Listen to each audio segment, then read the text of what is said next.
Good evening. I would like to call the public hearing of the South Windsor Planning and Zoning Commission for Tuesday, July 14 to order. Please silence or power off your phones. Our first order of business is the Pledge of Allegiance. I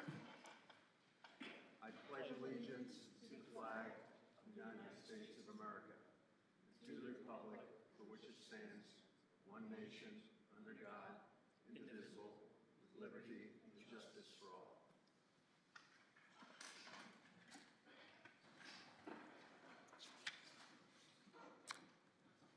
I would like Commissioner Dexter to read our legal notice into the record, please.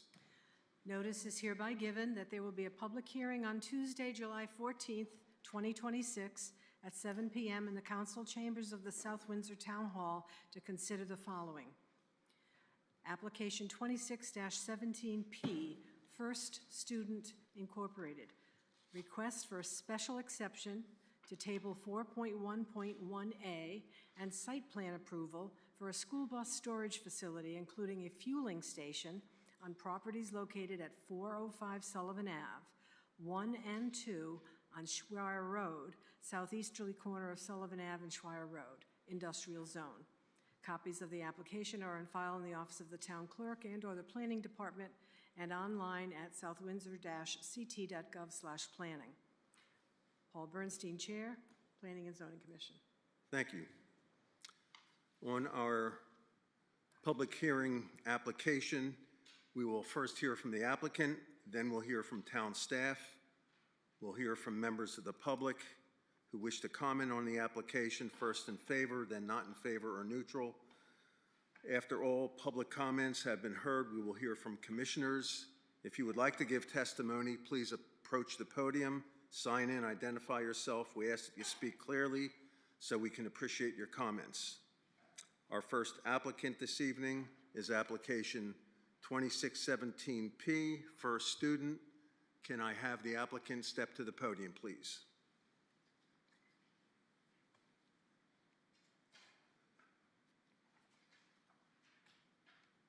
Good evening, Chair, Commissioners.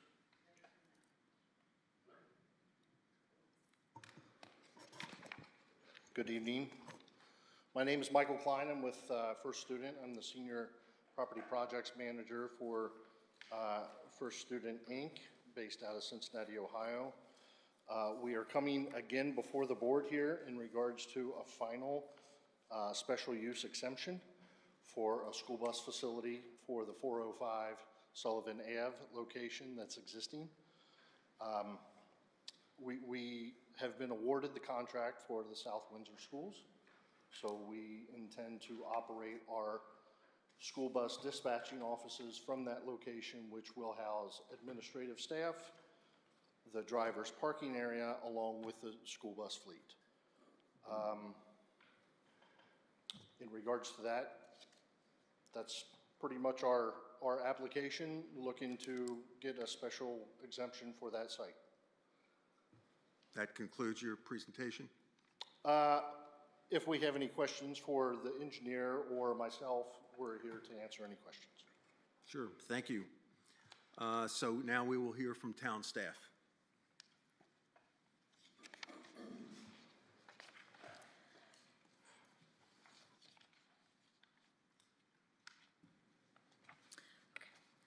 So the request for the special exemption to table 4.1.1A and the site plan approval for the school bus facility, including the fueling station. Jennifer, can you get the mic a little closer to you? Appreciate it.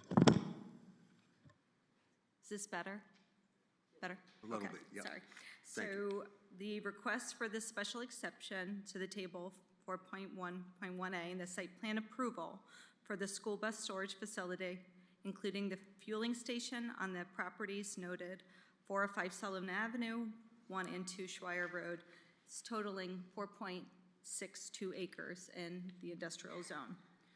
The applicant has provided the required items, including a site plan, traffic study, narrative detailing the various aspects of the proposal, and hours of operation.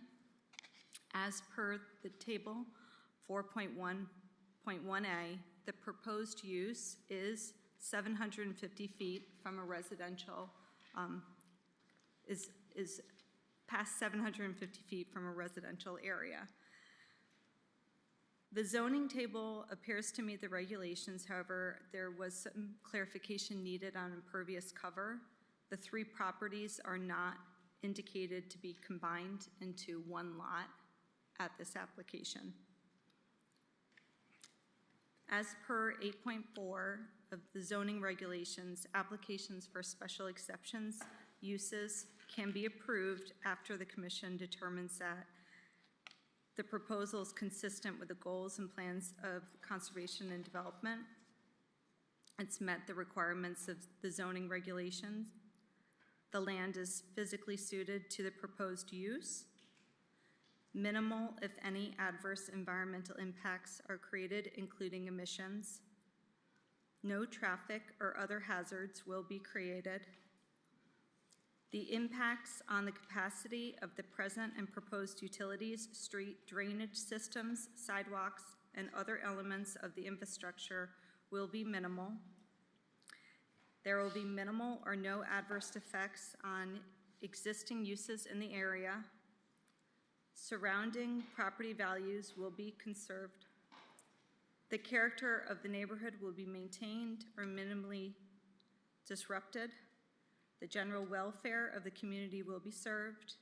There is a balance between neighborhood acceptance and community needs. Historic factors are adequately protected, or due consideration to preservation of historic factors has been demonstrated. As well as the overall physical appearance of the proposed development is compatible with surrounding development and the Commission's goals for the neighborhood/corridor. Architectural design is aesthetically pleasing, blends well into the surrounding area, and noise created by on-site activities, including vehicular equipment noise. So the Commission may impose additional conditions in accordance with these regulations in order to ensure that all applicable criteria enumerated above or within a particular use category are satisfied. So the applicant's narrative indicated they've been awarded the 5-year contract for the home-to-school pupil transportation for the town of South Windsor, and this contract starts on July 1st of 2026. The applicant will be leasing the facility, which will provide for the entire school bus operation of their contract, which includes but is not limited to the parking for the school bus fleet of 16 Type A and 31 Type C buses, administrative offices, as well as parking for employee vehicles. The applicant's narrative states proposed business hours are Monday through Friday, 6 a.m. to 5:30. Buses are dispatched between 6 a.m. and 8 a.m. in the morning, and then between 2 p.m. and 4:30 in the afternoon. We would just need clarification due to a slight time discrepancy listed on the drawings. The exterior site improvements include updating parking space striping of the existing pavement, as well as an expanded gravel area used for buses, installation of a fueling station, and the construction of a detention basin. The disturbed site area will be seeded for lawn, and a dry basin seed mixture is noted within the detention or recharge basin. There was a traffic engineer report done, and it states that the local roadway network will not be significantly impacted by the increase in traffic volumes associated with the proposed warehouse expansion. The proposed site driveway is properly located with respect to adjacent driveways and with respect to the available intersection site distances and area properly designed to accommodate the anticipated driveway volumes. Stop signs and stop bars should be provided on each of the site driveways. The parking requirement for warehouse use is 1 space per 1,250 square feet, plus 1 space per employee plus 20% for shift change, which totals 67 parking spaces. The applicant is requesting a modification of 9 spaces as per section 6.4.9, since 56 parking spaces is needed based on the uses presented. Additional lighting is proposed in the parking areas, and a lighting plan with photometrics and product data was submitted. The proposed lights will need to be indicated on the layout plan. The applicant should consult the fire marshal and building official regarding the proposed changes to the facility for this type of assembly use and accessible parking spaces and fuel station. The proposed fuel station is on Parcel 1, Schweier Road, within the bus parking lot adjacent to an existing building. A building permit will be required. Any signage on the building in front of the property or temporary signage would require a sign permit. Inland Wetland Agency Conservation Commission noted a concern of the gravel parking lot and drainage.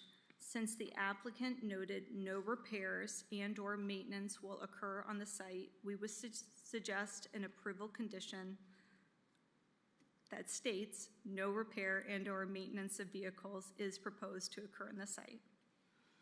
We also would suggest signs that say no idling shall be posted on site in areas visible to truck drivers. The applicant shall utilize the state Connecticut DEEP model designed for such signage. We would suggest an approval condition that no snow is to be disposed of within the recharge basin or detention basin. The layout plan will need to be updated as noted, and no clearing within the right-of-way is identified. If required, this work shall be coordinated with Marco Musina. Good luck with that. Sorry, South Windsor Tree Warden. If this application is approved, the planning department has no additional requests other than previously discussed. Do we have engineering comments? Thank you, Commissioner. Just a couple questions. The detention basin is designed to be an infiltration basin, so it's supposed to be absorbed over time. That's correct. I can get my engineer up here. Yeah, if you don't mind, just a couple questions. Engineer Ozzy Torres with Torres Engineering.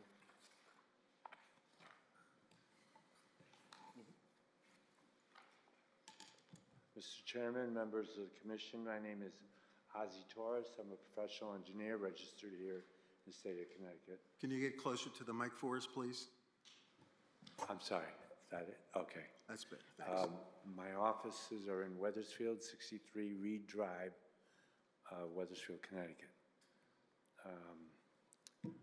And your question, please. Hi, Ozzy. How are you doing? Hi, good. Good to see you. I was just curious, the detention basin designed is supposed to be an infiltration basin? Yes, it's only recharge, and that's what we're calling it, a recharge basin. Recharge basin, okay. I noticed that you had details of curb stops on your plan set, but I did not notice any call-outs on the plans. Were you looking to provide those at the 40 by 12 spaces right by the recharge basin? We didn't want to entrap the water with a curb stop. Oh, I'm sorry, you're saying curb stops. Or wheel stops, I should say. Wheel stops. I apologize. Actually, that wouldn't be a bad idea. Would you mind putting wheel stops along those, what helps is the wheel stop would have to be pretty far in because those buses are, the wheels, they're hanging over the back really long. But we can figure that out. I would say, wheel stop or maybe possibly a wooden guide rail along that edge as a preventive measure for no one to go too far. Okay, I think we can discuss it. What's the better? Typically, What would you do? In the northern states, we try to steer clear of wheel stops just because of snow plowing. Every time we go through the snow plow, they tear up the wheel stop. So we can come to a clarification or negotiated settlement of some sort of a barrier in order to make that happen. And my other suggestion was maybe providing some sort of small buffer between the edge of the 40 by 12 spaces to the detention basin that you were providing, because it's right up on the edge. Right. And I was thinking maybe a 5-foot buffer might provide that clearance for you as well, and you could provide that wooden guide rail. Buffer here. But we gotta move that, we don't have that much room to move it. Right now, the basin is real close to parcel 3, although it is not within the regulated area, so I mean, it could still be moved. Maybe it's a slight shift I think you might need there. I think you have Right. room for We have that. plenty of room. Okay. I think we can do it. And then my last question was there a thought of any emergency spillway if we do get a heavy rainfall, that may not be able to retain all that water? Was there any thought to that? Yes, we had a thought about it. The point is, we're using coefficients of infiltration that are very low, according to the revised Connecticut Water Quality Manual. And so we ended up using 1 point something inches per hour, which the work done by our geotechnical expert, Welty Associates, showed that it was 10 to 15 feet per day, which would be 5 to 7 and a half inches per hour. What I'm trying to say is the number we use is so low, and there are so many factors of safety, and we end up with a foot of freeboard, even for the 100-year storm. It means to me that there's very little chance it'll ever go over the top. If it does, it would be a trickle. That's the whole point. If you do require us to put some kind of emergency spillway, it would be a sodded path, because the flow would probably never happen unless you had a tremendous 500-year storm or something, you know. But that's the whole point. The basin is designed large enough so that it keeps the water level down. The report has even a printout of where the water levels are for up to the 100-year, and you can see it in the appendix, that it still leaves you with over a foot of clearance from the top of that basin. So, in our opinion, it's like, it could be done, but it's like, why disturb that regulated area when you really, it's only gonna, if it gets over the top, it's only gonna trickle over. But you tell us, you know, if you wish for us to do some kind of an overflow system, we can do that. I just think, just based on recent events, it may be purview for us to have some type of emergency measure. I know it doesn't happen often, but I believe with the recent rainfalls, for example, I think Right. 2 weeks ago, those I type of understand. events, what we don't want to see is Schweier Road being flooded. That's my concern. So we did get an approval from wetlands, but if we go there, we're going to have to construct that. I'm thinking like a 5-foot wide, you know, with 2 to 3 to 1 side slopes. And when you're talking 6 inches, you're not even going to see the shape, but it'll be a sodded type of a overflow line that, yes, would work. Okay. Okay? So we'd probably have to go back to wetland? Okay, I mean, we can resolve it without, we can go back. So yes, the answer is we'll put an overflow system on it. Thank you, Ozzie. That's all I have. Okay, thank you. So there were a number of things in this discussion that it seems to me are conditions for approval. Is someone on staff capturing that? In the affirmative, I see that. Okay, thank you.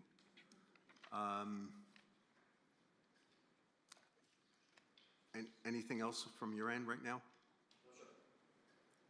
Is there anyone from the public that would like to speak on this application for it? Please step forward. Seeing none, is there anyone from the public that would like to speak against or have other comments about this application? Please step forward.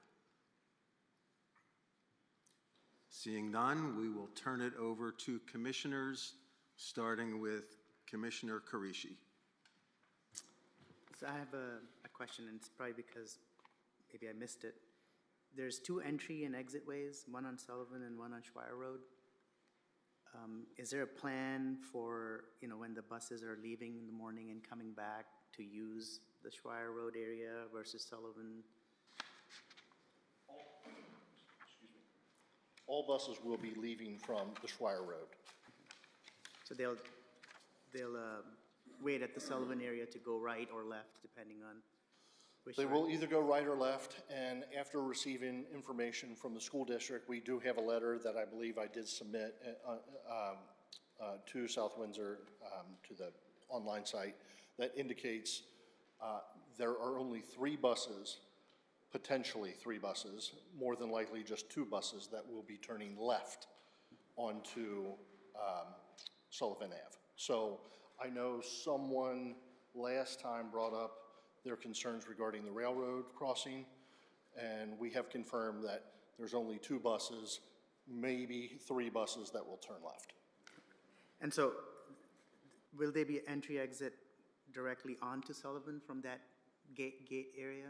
Or are you just planning to use Schweier Road for all of buses coming into and out of the facility? All the buses will be coming into Schweier Road and then into the back parking lot where the bus parking lots are. Thank you. Yeah, the buses will be parking on the back side backside. of the property. Okay, thank you. Thank you. Commissioner Welch? I have no questions or comments. Commissioner Abramson? When last we talked to you, you were planning to use the same space for your buses for the summer school. What happened with that? Did you? We're using the back portion where the buses are going to be moving forward, yes. You've been doing it with the summer school? Just for the 12 buses for the summer school. Okay, and that's worked out okay? Yeah, as far as I know, yeah. Okay, then I don't know if my next question is for you or for the engineer, but 47 buses will be leaving on Sullivan Avenue at a time that corresponds with the beginning and end of rush hour, and that won't have any traffic impact? F.A.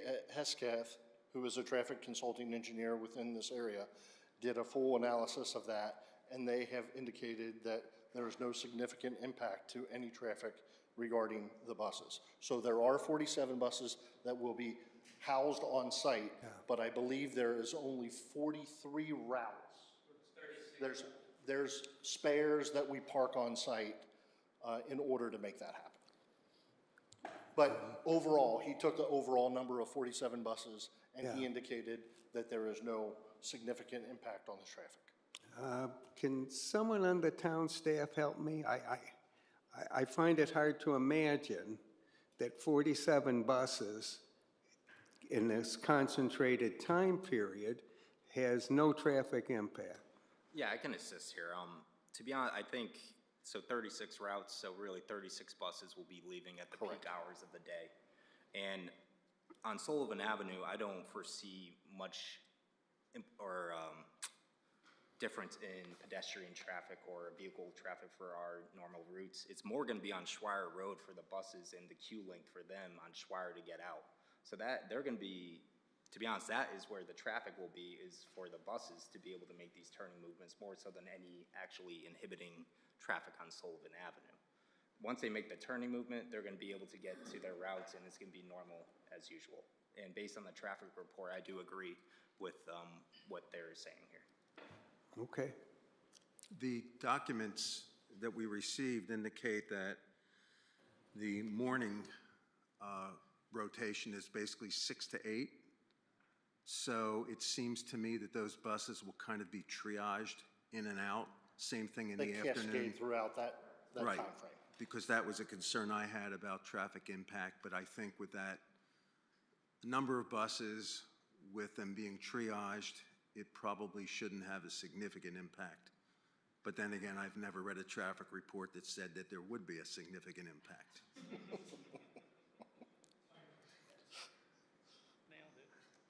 Anything else, Mark? Commissioner Foley? Well, you nailed it. Every single report we get says there will never be an issue. Everything is perfect. We dealt with it with the train for Home Depot. Everything that we see it's rainbows and roses. It's great. This study has not talked about Kennedy Road and the impact of a new warehouse that we have coming online, right? And kind of bothersome because, you know, whether you have Class C or Class A buses, the Class A's, when they are coming out onto Sullivan Avenue, they're not going to stay on this side of the double yellow line. That doesn't happen. When you're swinging right, pulling out of Schweier, there's going to be a cross, right? Is that inevitable with that curb the way it is? I can get one of our operational guys. I have a Class A driver's license, I'm going to tell you right now. I can get one of our operational team members up here. Go ahead, let me have it. Rob Phelps is our location manager for this particular site. The turning coming down to Schweier Road. Yep. The Type C buses going into opposing traffic. The wheelbase of those Class A's. Yep. So please identify yourself and sign in before you answer. Of course. Appreciate it. Thank you.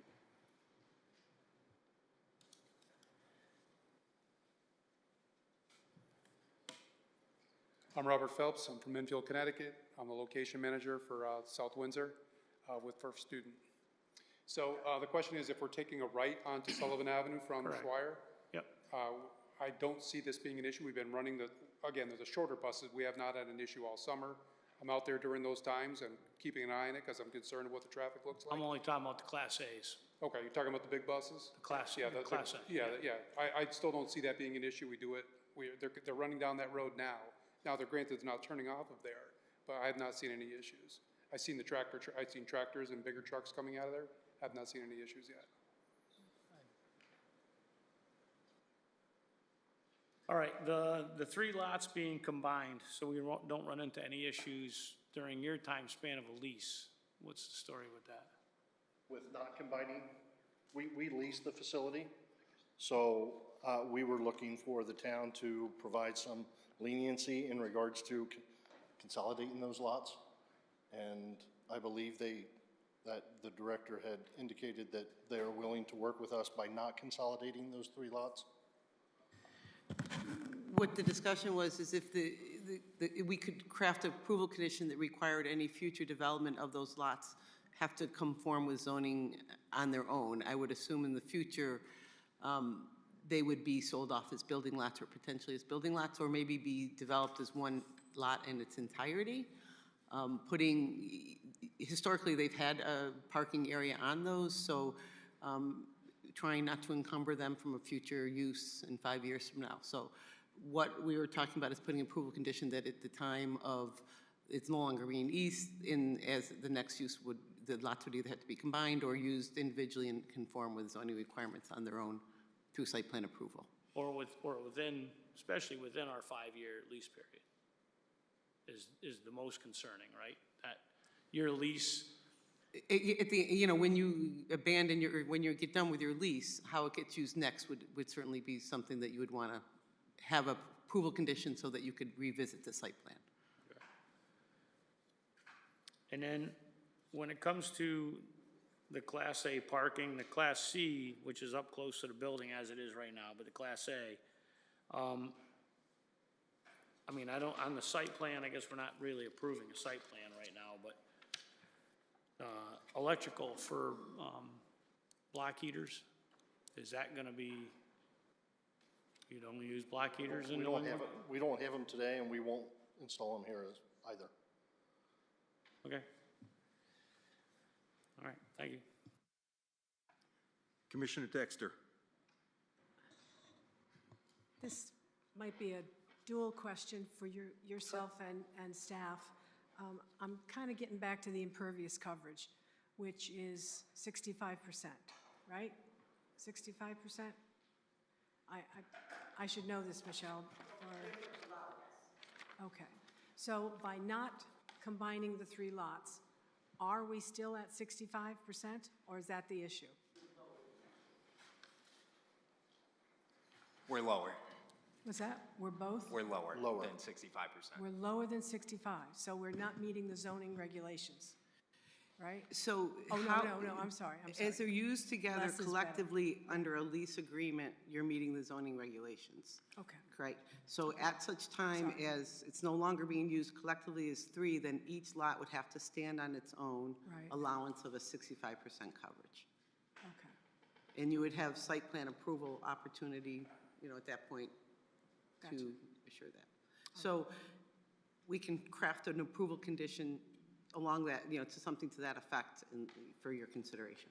Okay. And in hopes that we get to extend our contract with the school district, we'd like to We're less than 60. indicate that if, after 5 years, Yeah, that it we would be continue crafted that. when if it's we no have- longer this current use on the site, no longer use is. My next question is about the fueling station. And Yes. speaking about 5 years from now, no one knows what's going to happen. Is there an underground tank for this fueling station? It's above-ground storage tank. Above-ground storage. So to dismantle that, at some point, what happens? We will dismantle it and move it out. Okay, all right. So that gets filled, what do you think, once a week, once a month? We have suggested or requested 2,000 and a 3,000 gallon tank. Okay, So 2,000 gallon gas, 3,000 gallon diesel, okay, side by side. They're UL 2085s, which are protected tanks, okay, so they can be set side by side. all right. Double-walled steel tanks. I know on some other applications we've looked at, we've seen actual pictures and of the equipment that you're going to, for safety purposes. Is there anything? Yeah, in I the packet? provided specs for all the tanks Okay, and uploaded to the online portal. maybe I just didn't see it.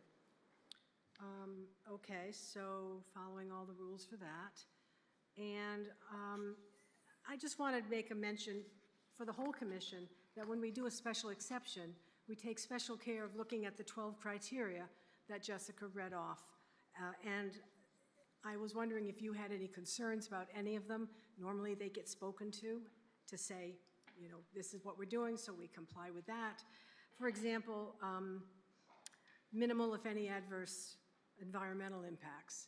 So, is there anything from the Wetlands Commission that they had special approval for? We received approval from the Wetlands Commission, so Yeah, just, that's it, huh? Okay. No traffic or other hazards will be created. Anything, significantly impact? How about not so significantly impact? There's going to be more traffic, right? So, and I just did some math. It's like a little more than 3 minutes a bus to get out onto Sullivan. 120 minutes, 2 hours, 36 buses. It's a regular boom, boom, one after another, however you triage them. I don't know exactly what that means, but. we relied directly on the traffic engineer who provided the report for us. Okay. I have no other questions. Commissioner Kupchonis? Yeah, how's it going? So do you have like a flow of how these buses would go out and kind of mapping their routes? You say most of the buses are going to turn right and head that direction, so obviously a bunch are going to branch off onto West Road, some are going to turn left onto Troy, some are going to continue straight down Sullivan Avenue. But is there like just kind of a flow chart that shows their routes? and how Obviously, they- we don't have it tonight, but I'm sure we could potentially get the routes for you to review. Just so it, try to minimize as much going through. It's a very tight intersection on Sullivan Avenue, right between Dunkin' Donuts, Peterson's Hardware.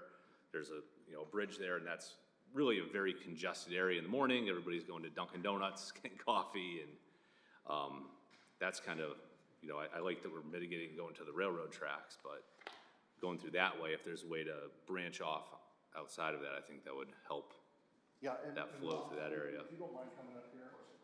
I think I think these routes are dictated by the school district That's themselves. correct, yes. So we will do our best to work with the school district if there is a concern regarding those routes, but they're pretty much dictated by the school district, and we just take those routes on. But I can speak to those concerns with her, just to try and minimize that a little bit, absolutely. And now, on the return routes, we talked about them leaving, there's only gonna be maybe 3 buses. On the return route coming back, how many of them are gonna be coming back down from Route 5, down Sullivan Avenue and crossing those railroad tracks? My understanding was they were gonna be coming back the same way, still coming back down Sullivan Avenue, taking the left onto there, not going back over, but I could be wrong on that, I believe that was. It the might be case. easier for them to turn right back into Oh, the I'm lot with you, than yeah, it is we to could do that. turn left across traffic. Yeah, I could talk to Way back. Marlene about doing that, absolutely. But Versus, yeah, I understand what you're saying. Are you asking that the return, when the buses are returning at the end of the day or returning after the routes are done Yeah, you want us to? mid-morning, I cross don't over know, railroad I'm just, that's, again, more buses crossing those railroad tracks on a very congested road. So that's a cause for concern. And also, if you're returning, you're also cutting left across the lane of traffic to turn onto Schweier. So, return is almost more difficult than getting out. Understand what you're saying. We can take a look at that as And well. that's, Yeah. I'd Dr. encourage Marley? anybody to go try and cross the lane of traffic and turn on Sullivan Avenue during rush hour. That's, whatever your traffic study says, turn and try and cross the lane of traffic during rush hour and see how long it takes you at some points in time. Well, have we been turning left from Sullivan onto Schweier with the Yes. smaller buses? Yes. And have we had? Not during the rush, unfortunately. I would love to say that we have, but we have But not. It's I been mean, about just 1:30, take any 2 o'clock. business, go into the gas station and I've not try seen. and take a left out of there at 4 o'clock or. Again, 4 any o'clock, time of day. 4:30, but it's still the same thing, they're staggered in. Yeah. You're not all 36 are gonna come back at the same time. Cascading back in. to Correct, the yeah, side. exactly, same type thing as they're leaving. And we could talk to, the Marlene, who's the router here, and see if we can't spread those out a little bit, as far as the way they're coming back in. Thank you. Commissioner Kilburn.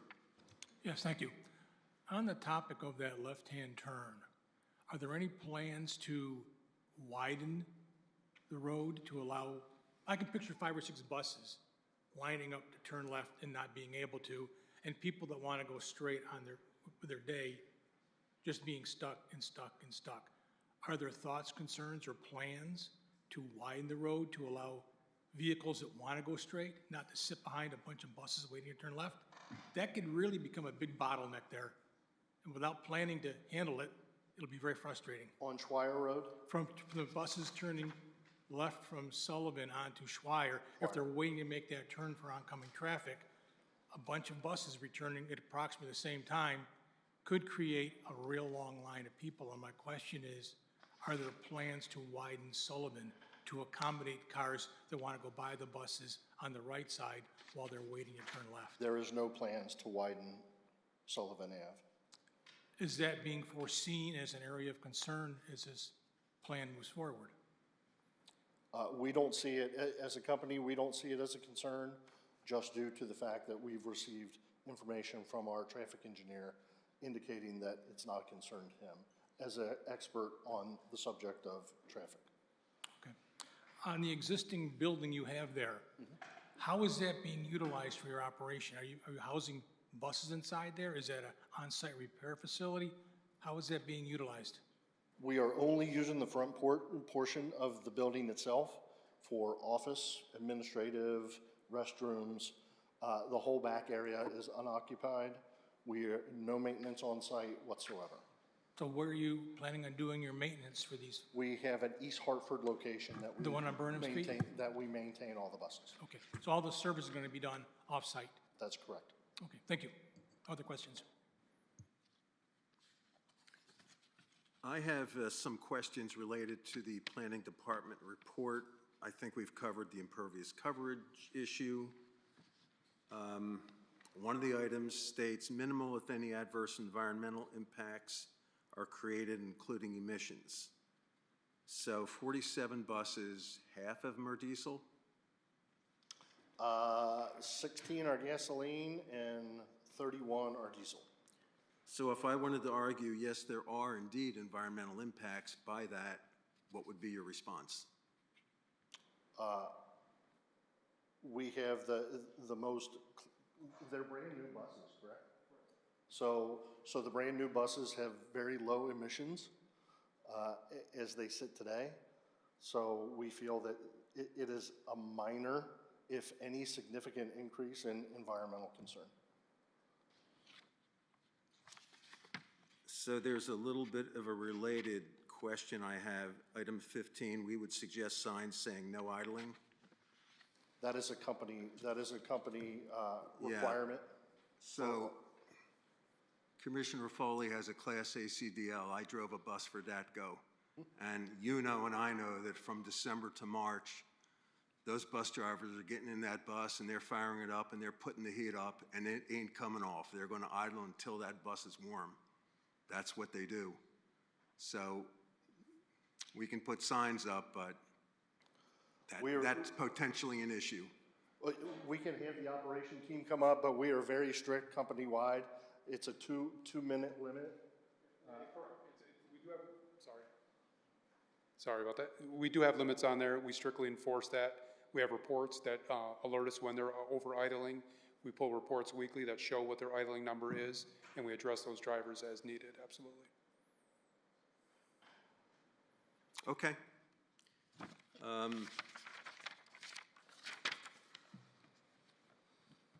So the hours of operation, 6 to 8 and 2 to 4:30, Monday through Friday.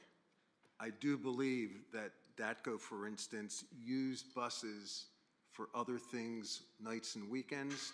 Will these buses ever be used outside of this period of time? There will be occasional charters outside of those specific times, but those are one-offs. Go ahead, you can speak to that. We have sports charters that'll run, and we'll have, say, field trips that'll run, but those are minimal amount. You're not talking about 36 buses that'll be leaving, talking about 2 or 3 here and there for, say, a sports charter, a football team, soccer team, something like that. Okay.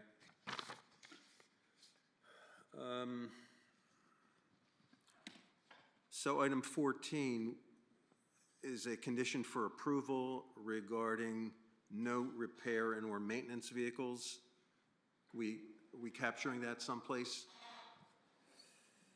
And my last question is, where are you going to put the snow? Go ahead, if you. Okay. Well, we know not to put it in the basin area, but we have the sides.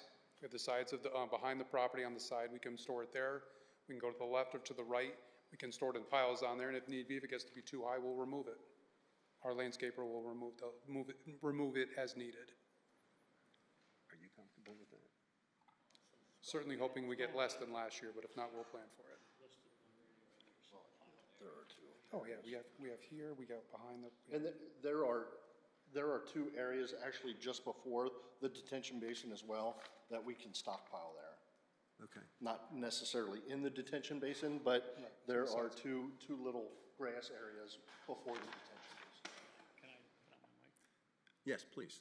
All right, yeah, so somebody might want to clarify that because on C-2, it's notified that snow pile area and it is directly in the recharge basin.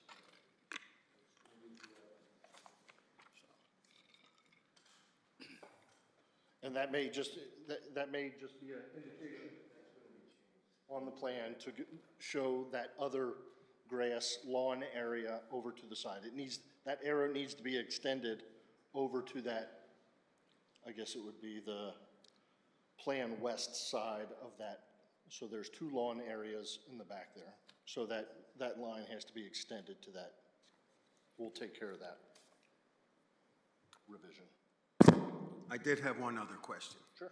Looking at your staffing, safety/trainers 1, dispatchers 1, location manager 1. What do you do for backup? If, say, I'm out, my dispatcher. Yeah, okay. I mean, you can't be without a dispatcher, right? Right, okay, so yeah, if we have a dispatcher out, well, one of the drivers will be cross-trained to be able to cover that position. I have additional resources I have down in East Hartford, Manchester, that I can pull from if I'm not there for coverage.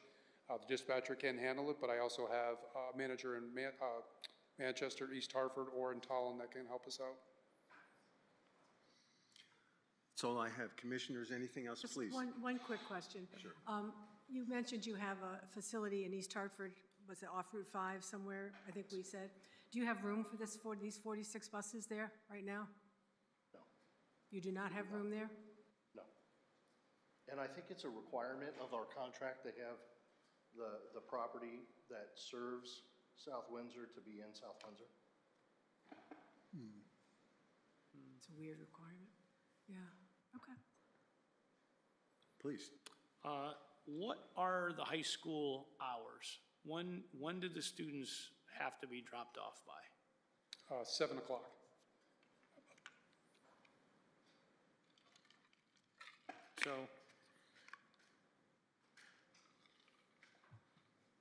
So you can traverse the entire town and pick up Right. every student from 6 o'clock in the morning and have them at that school by 7? Yeah, I could be wrong, maybe it's 7:15, I apologize.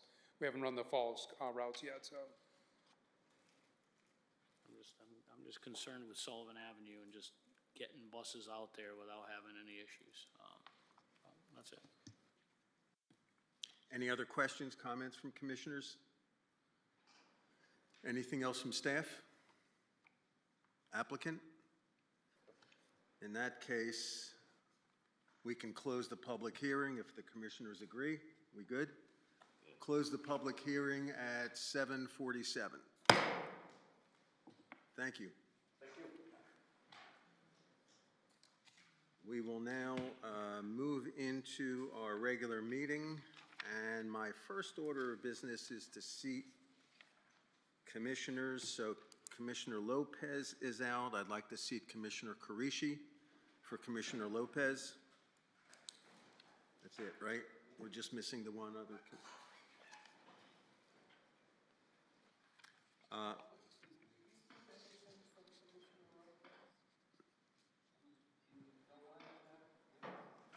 No, I don't.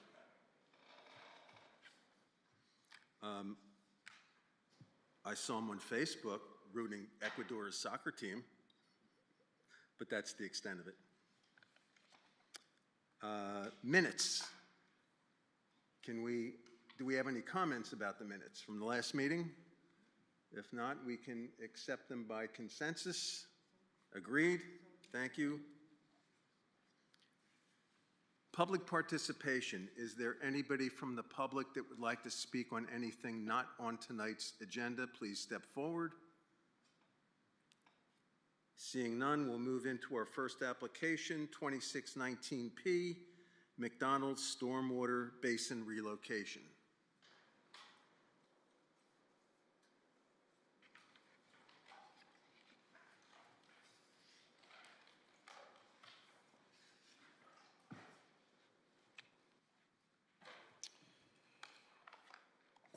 Good evening, Mr. Chairman and Commission members. My name is Jay Ursary. I am a principal and land surveyor with J.R. Russo and Associates, here representing McDonald's Corporation and also Cussin Automotive. So we have two applications here tonight. McDonald's is on first for the modification to the storm basin, as well as Cussin right after it. They're kind of dovetailed together. I know certainly you're going to vote on them separately, but I'm wondering if you want to, if I kind of present them together, if that would make more sense. We received information on both, so yeah, you can combine them if that's better for you. I think it might be easier to kind of understand the whole thing as to what we're doing here if we did it that way, so. The mapping for you, so, the mapping. Are we good? Yes, please. Are we good with that, folks? I think it would make sense, yeah. Sure. Yeah, we're going to bring up a plan that we have here, I hope. Oops. Yeah, I've got papers. Maybe I don't need these once we get that up.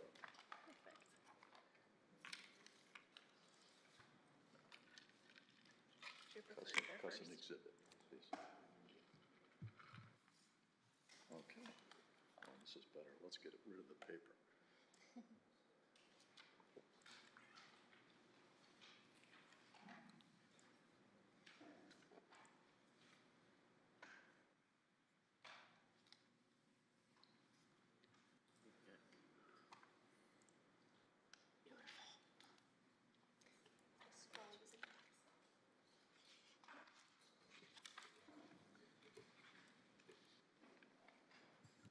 Okay. I'm assuming everybody can see that okay. It might be a little bit difficult for me, only because I have my reading glasses on to look down at my notes, and when I look up at that board, I can't see a darn thing. But I'm going to do my best. So we're here to talk about an application for the McDonald's, which is at 769 John Fitch, which essentially is a modification of a detention basin that's located at the back of the site, and a slight modification to the parking area. And Cussin Automotive, who backs up to the McDonald's property, and their main repair facility now is located just to the north and west on Mascolo Road, and we're looking at a new facility directly behind the McDonald's, which you saw here, I think about a year ago, if I remember right, that you acted on and approved, and we've made some minor modifications to that as well. So I think I'm going to change glasses and see if I can do a better job at seeing what we need to look at here on this screen.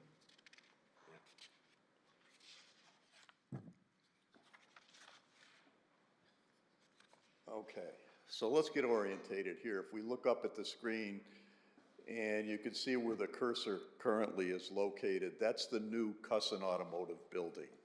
The McDonald's building itself, which fronts on John Fitch, is located right over here where you see the cursor there. And that, again, that's 769 John Fitch Boulevard. Mascolo Road is located just to the north over here. The current Cussin facility is located right here, about where the cursor is located there. So a little bit of history here. When we were here a year or so ago with the Cussin Auto application, we were looking at a new facility, a new building, new repair garage, basically for truck repairs, detention basin, parking areas, and so forth. And upon completion and looking closely at the site, and excuse me, Don Cussin is also here with me, standing behind me. I should have introduced him first. We found that the basin behind the McDonald's building, which is actually on Cussin's property, but they have an easement for it, wasn't functioning properly. During many of the larger storm events, it was designed as an infiltration basin, didn't infiltrate very well, a lot of lack of maintenance, basically overflowed onto the Cussin property and flowed over the property over where you would currently see the north end of his proposed building in the parking lot.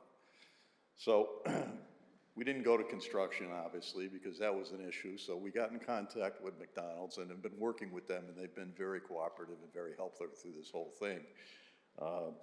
They came through, I think, probably 6 or 8 months ago with a modification of the basin that their engineer designed, put it out to bid. It was quite expensive. Don Cussin, again, still talking with McDonald's about how we're going to fix this. They decided that maybe we'd take a look at it. We modified it again and made it a little bigger, made some design changes, a little less expensive now, and now we're back here again with some modifications to the McDonald's site. So let me just talk a little bit about McDonald's first. The property, I think, was built in the 80s. The basin was designed as an infiltration basin. It had no outlet. It was two, I think, infiltration structures in the bottom of the basin that were actually in the water table. Never had any maintenance. There were trees growing up in it, and it just really didn't function the way it should have been. And we took a look at that. We came up with a new design. And through those conversations, Mr. Cussin, talking with McDonald's, was desire of having another driveway to get through from his site, which I'm going to point to right here, which comes from the southeast corner of his building, which allows him to come to the back and into this site from his office area of the current repair facility. So through some negotiation with McDonald's, they're going to swap some land. They're going to now own the land that their basin is located on, which they didn't before. They're going to get a drainage easement from Cussin Enterprises to allow them to have an overflow from their basin to outlet to the rear. And we're going to slightly modify the back of their parking lot. We're going to relocate their dumpster location, which is now at the northwest corner, and I'm going to more or less point to it right here, and we're going to move it to the southwest corner of the parking lot to allow this little piece of driveway to come through.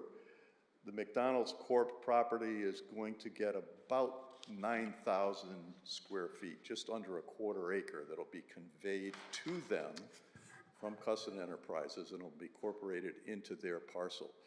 Currently, they don't meet the impervious coverage requirement. They're over the impervious requirement. When this land is added to their property, it will bring them under the 65%, and they will meet your impervious coverage requirement in terms of zoning. So that's one of the modifications. The other one, other than the basin itself, they're going to lose, I think, 4 parking spaces to the back of their site. And I think when you see your staff memo, it'll indicate that that's not an issue in terms of your zoning regulation. And I think from a practical standpoint, those of you who have been to this particular restaurant probably realize that it's really not an issue in terms of parking. I drove through there tonight a little before 6 o'clock before coming over here to Town Hall. There was 8 cars in parking spaces and 3 cars at the drive-through. A few years back, this particular restaurant added a second drive-up order station, so there's 2 here. It's been something that's been fairly common in fast food restaurants, McDonald's. We've done some at Dunkin' Donuts stores. And I think really what the reality is most of us don't want to get out of our cars. We like to go through the drive-through, get our order, drive back out, get in the road and drive away. So in this particular location, they've got, let's see, 58 parking spaces currently. They will have 54 after this modification. And as I said, today at dinner time, 8 cars parked, 3 cars at drive-through. Lunchtime, I think, is maybe a little more active than that. Maybe there's 15 or 20 cars in a parking spot, a few more cars in the drive-through, and I think weekends it's probably not so busy. I think it's basically a business lunch type of restaurant in terms of their business. So that's basically what we're looking at in terms of a modification to this particular property. Adding about 10,000 square feet of land, increasing the size of the basin. This is an infiltration basin. It does meet your requirements in terms of stormwater management. We have a 4-bay. We are reducing peak flows and all the storm events that discharge, and they will have an easement through the Cusson property to outlet their drainage, and it'll be a separate line, and I'm just going to kind of follow it here on the plan with the cursor. It'll come southerly, it turns, and outlets here at this location. Now to talk a little bit about the Cusson property itself. The site plan is very similar to what you approved a little over a year ago, I think.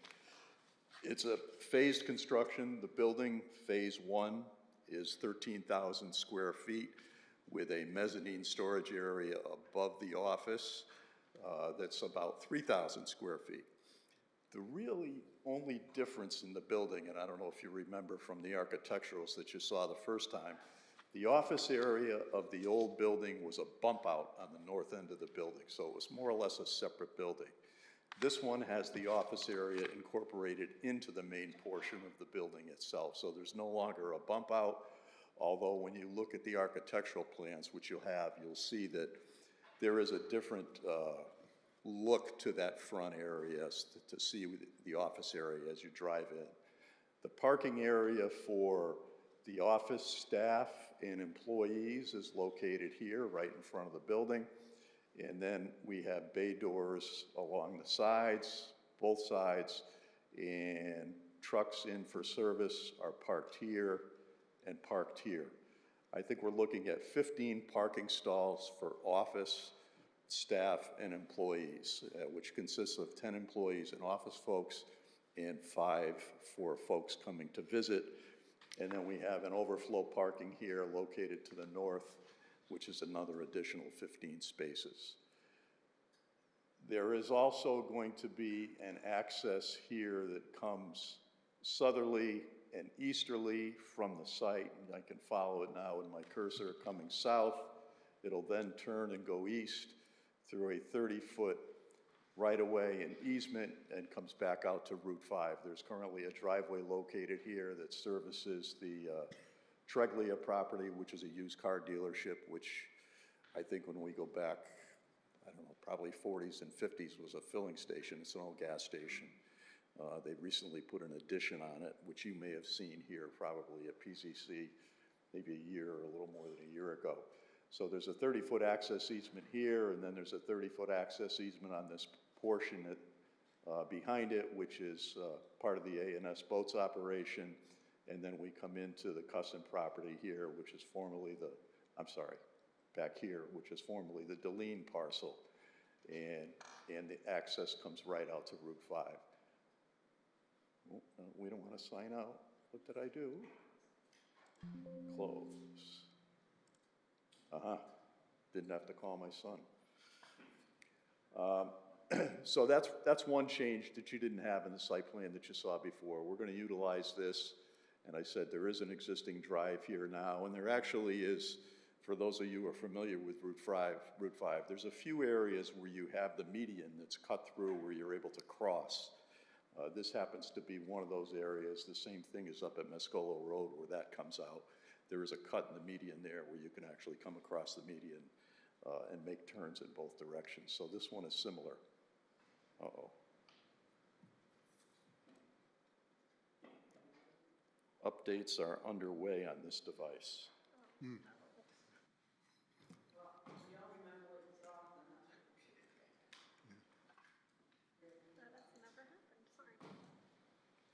I do have a board.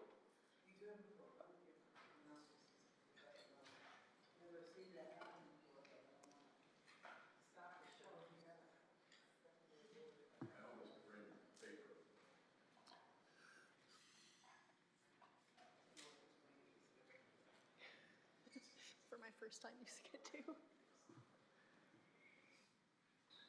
Let's I go think I old can school. call Elliot downstairs.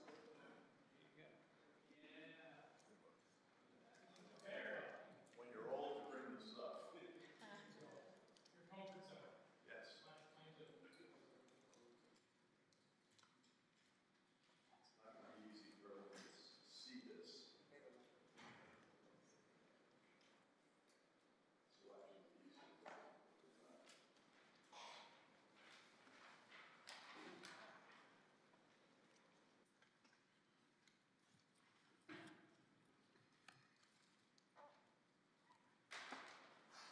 Actually, life is better. Keep this. Michelle, I might be able to pull this over.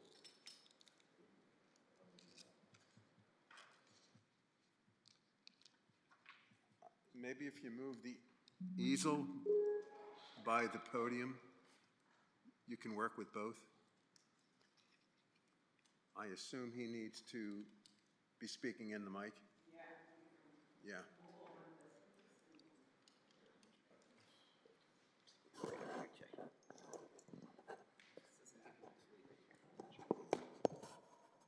Can everybody see that?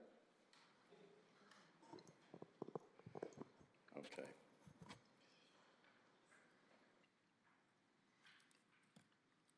All right, so here we're looking at the same thing that we had on the screen here a few minutes ago. This is the colored board, just to reorientate here. This is the new Cusson building is located here. The McDonald's is over here. McDonald's stormwater basin here. Cusson stormwater basin down here. Access through from the Cusson office area here, and another access through from Mascolo Road here, and access both directions out to Route 5, located over there at the southeasterly corner of the site. So again, this is very similar to what you saw a year or so ago. Just to reiterate, 13,000 square feet of service area, On the Phase 1, Phase 2 is in addition to the south of the building. That's 5,000 square feet of additional, excuse me, repair area. All utilities are available. We've got sanitary sewer, obviously water, gas, electric.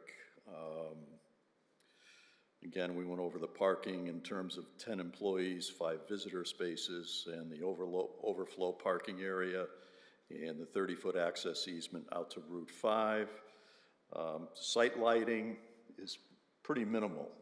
There's 2 poles that are located out here in the parking area to the north, which is employees and visitors, and then the rest of the site is all wall packs lit off the building for the service, parking spots for the service vehicles. In terms of landscape, there is landscape trees located out here in the front in some of the islands, and some shrubbery, and the majority of the area around the building is just lawn.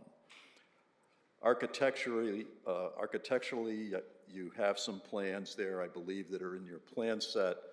I can kind of walk you through those. Let me grab mine here.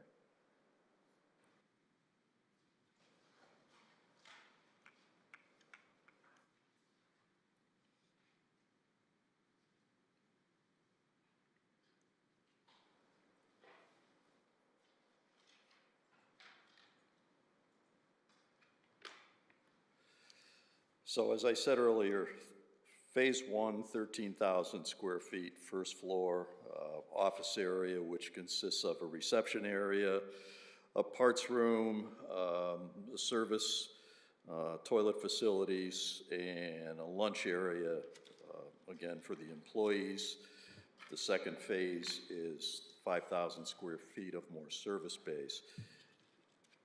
If we turn to Page 2, it shows you the mezzanine area for storage up above is about 3,000 square feet. The building elevations, you can see there's a little overhang or porch area on that north elevation, which incorporates the main door in the office area. Although the office is located within the main section of the building, it does give it a nice look with that overhang. That's going to be a standing seam metal roof, and we've got vertical metal siding on most of the building. And the colors, if you go to the building colors, I don't think it really does it justice, but I think, and Don, I'm asking you the question, but I believe these colors match your existing building. Is that right? Yeah. If anybody's been to Cussin Auto down on Mascola, his office area is kind of a reddish color. They're doing the same thing here. So they're trying to match the colors to the existing building that he's currently in on Mascola Road. So it'll look very similar in terms of the color itself.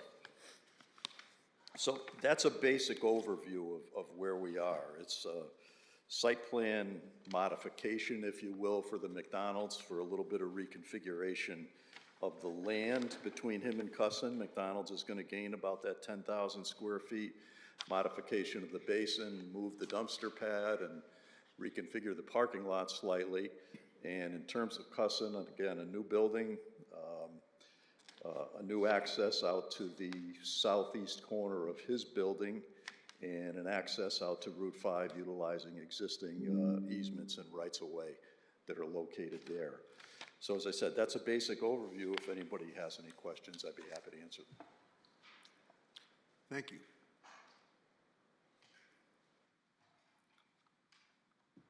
Town staff. So I'll do like Jay did, and I'll just briefly touch base on the McDonald plan and then go to the Cussin. So the McDonald site plan modification is a modification of 769 John Fitch Boulevard and 29 Mascola Road to modify the property line to provide an access to expand the McDonald's site to include the detention basin out the back.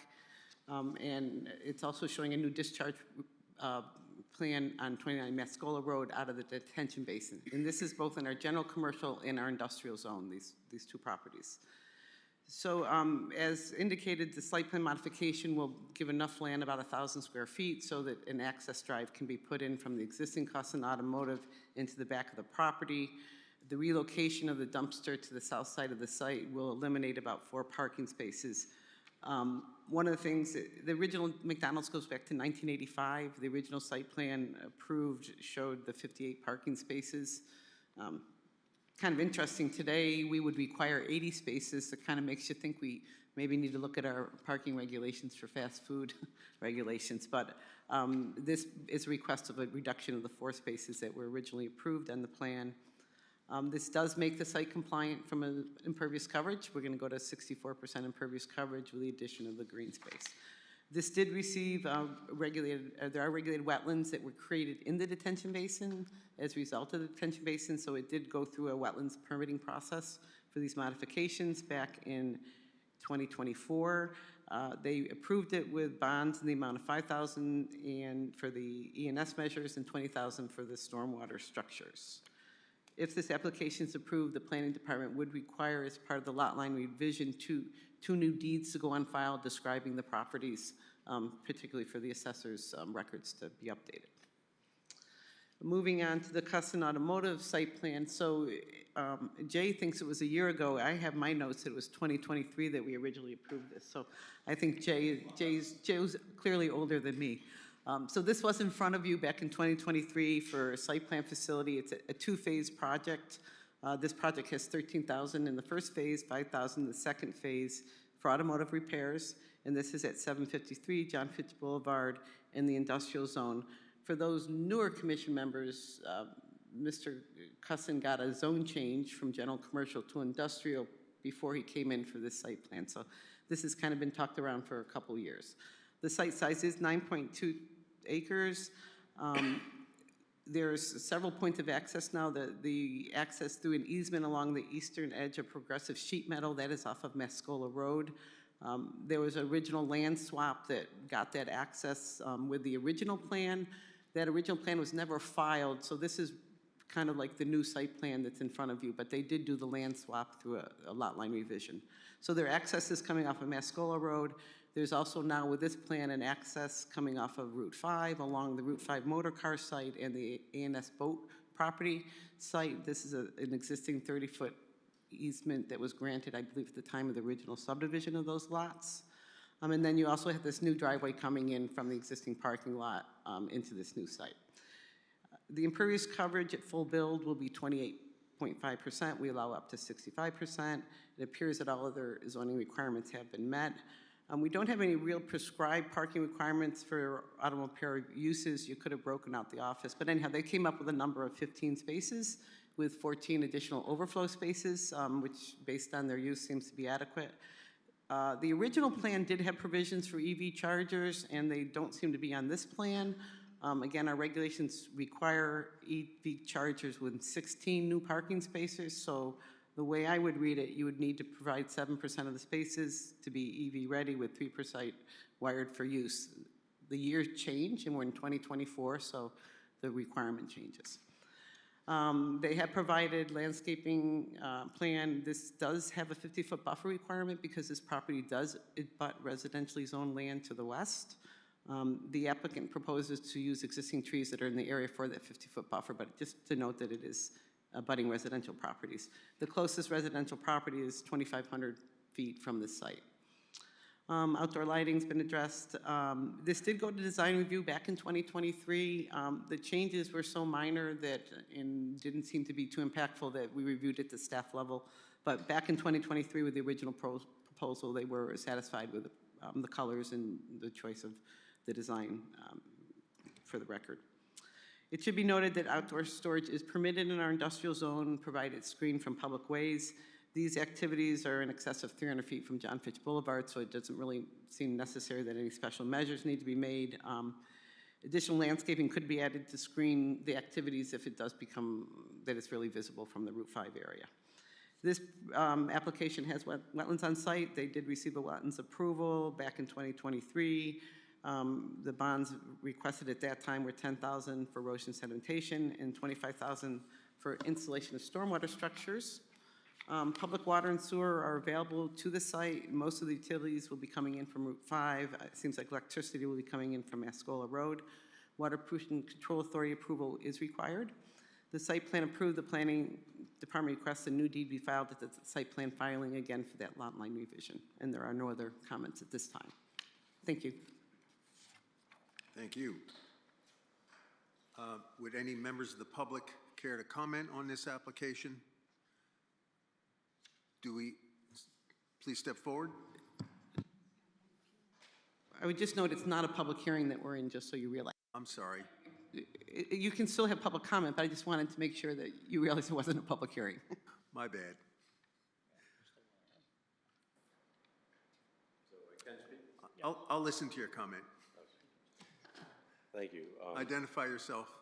My name is Mark Passeri, and I own A&S Boats in South Windsor since 1984. And I am very affected by this application. Originally, I believe the plan was to use the planned road, okay, that was, I'd have to come around and see it from the other side, I'm sorry.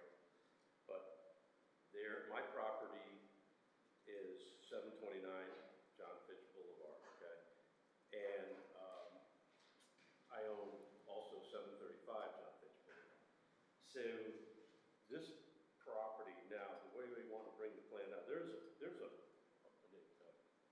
proposed road originally that was approved by the town. It's got a 100-foot opening here on the street and goes back into this area. My property is all of this area here. By now coming through this way, this takes away 8,500 square feet of my property from my use that was approved from the town back in 2004 when I purchased. Are you speaking about a business or a residence? Pardon me, sir? It's business. This is your business? This is A&S Boats. A&S Boats, All okay. of this is A&S Boats, except for this part, small part that Lenny Intrigue owns, who was here but had to leave to pick up his daughter because the meeting went so long. And he owns a piece of property here. There seems to be some question as to who owns this piece of property right here, whether it's ours or his. A&S Boats or his. But with all this available area here, it doesn't make sense to me that we're coming through with large vehicles. Dustin Automotive is going for more truck and bus type repairs. They're looking to use a 30-foot right-of-way rather than a 100-foot wide right-of-way here. This is also going to exit onto Route 5 in an area where they're allowed to cross over. The problem is that in that area, the median strip is very, very narrow. So if you're crossing across there with a bus or a truck, you're not going to be able to stop and wait for northbound traffic, okay? You're going to have to be able to make the trip all the way across when it does happen. Or you're going to stop, which is the human nature, at the median strip, and you're going to block the southbound traffic, okay? We know this because we don't use this path anymore. We have a fence with a gate there, and we used to try to use that gate. But it was too dangerous. I wouldn't let my employees do it any longer. I said, no, you're not going out that way. It would be much safer up here because this is divided highway. They could only go southbound. They could not go northbound with these big trucks and these big buses and RVs. So it would be much safer for them to go out this originally planned driveway and road, proposed road that was in this area here. So basically, this is also all wooded area right here. As a matter of fact, this whole thing was wooded area. This was all very natural and very nature abundant, by the way, prior. Lots of deer, wildlife, turkey, all kinds of things out here. When I got my permit to take the woods down in my area so that I could use this for our customers' boat storage and for our own inventory boat storage, I was asked or told that I could not do any impervious use at all. I could not put any pavement on this. I could not even put gravel on it. They wanted it to remain all sand so that it would drain properly and still remain impervious. Okay, so by putting in this long strip of 30-foot wide pavement, I wasn't allowed to do that when it was my property, okay, when it was my usage, but now we're talking about being able to do that. I don't understand why that would be allowed now when I was not able to do it before. So these are my areas of concern with this project. I don't see why we're not using an existing road that was already planned, and why we have to use this and then cause a possible traffic accident problem in this area by having big trucks trying to go all the way across where the median is only wide enough barely for a car. So I see that as a potential problem.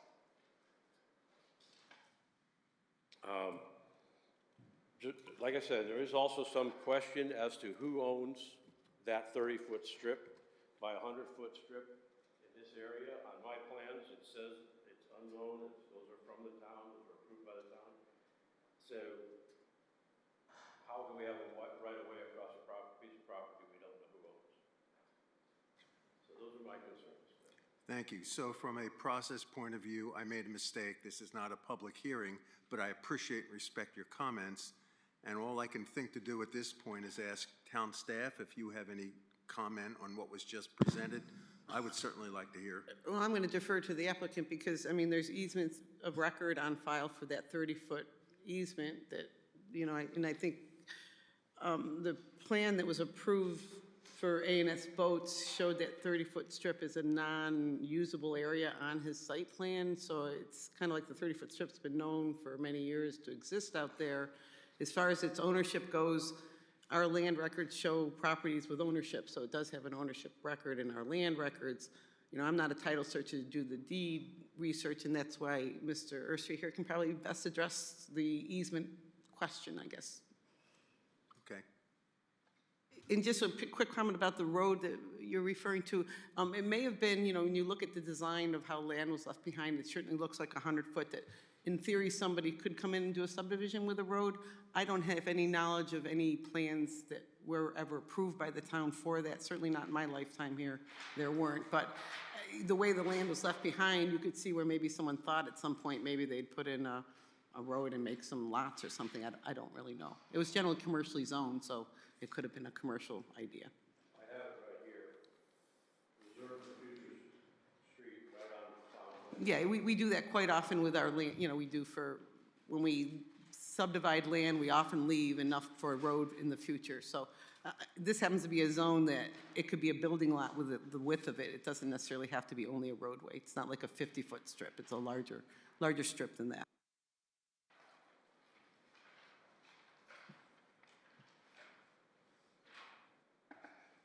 Good evening again, Jay Ursary, J.R. Russo and Associates. The access to Route 5 at the southerly or southeasterly end of the Cusson property crosses a 30-foot access right-of-way easement that was incorporated into a subdivision that was approved by this commission back in, appears 1979 was the original submission. It looks like it was filed on the land records in 1980. And it shows a 30-foot right-of-way across the southerly portion of the A&S Boats property that Mark is talking about, as well as the property that fronts on Route 5, which is, I think, Route 5 motor cars as well. The 30-foot easement comes across there, and there is an existing driveway there that they currently utilize. That easement is also incorporated into the deeds into Cusson Automotive, which came from the Deline family. The easement is followed through in the land records and run with these properties as they have been conveyed over the decades. And they're still in existence today. So there is a 30-foot access that's there. It's current. The future road that Mr. Passeri is talking about was shown on the subdivision plan. However, it's never been built, and Mr. Cusson has no intention of building it at this point in time. He has access out to Mascolo, where his current building is located, and he also has the right to use this 30-foot access and driveway out to Route 5, which is currently partially built across the Route 5 motor cars property. So it's all there, it's all in the land records, and it was all approved by this commission back in 1979, 1980.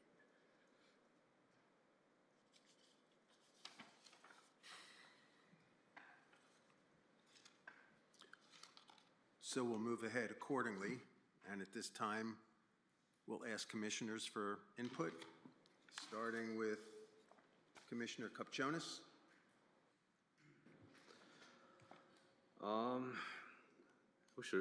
Wish there was a way to make South Satellite Road and Masco Road line up and have a traffic light come out and make this whole intersection a lot easier. But I know how tough that left turn is to take out onto Route 5 if you're gonna head north and cutting through there. That is always a tricky thing, crossing Route 5 on it. So that's the only concern I see with all of this. Commissioner Dexter. No comments. Commissioner Foley. Yeah, out of all this, I see great concern with being able to go out of that right of way and being able to cross Route 5 and try to head north. I mean, we know what the customers work on. They've got big RVs, they've got lumber trucks with cranes on them and their tail ends. If they try to go across and there's traffic already that's got the green light and they're hanging out, it's just a disaster waiting to happen. So it's either you concede to right turn on, like this is unsafe. That is definitely not, that's not good. You currently have the same thing at Mascola Road. You have, at Mascola Road, you have a wide open, okay? If you want to take that chance and cut across, you also have a signal which is. I don't think the about median 100 is any difference in width at Mascola as it is down below at this 30-foot right-of-way. I think it's the same.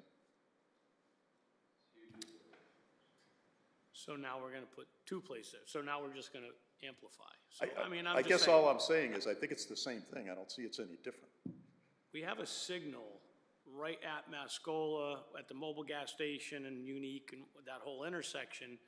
You have a signal that's only not even 100 feet away from at that point.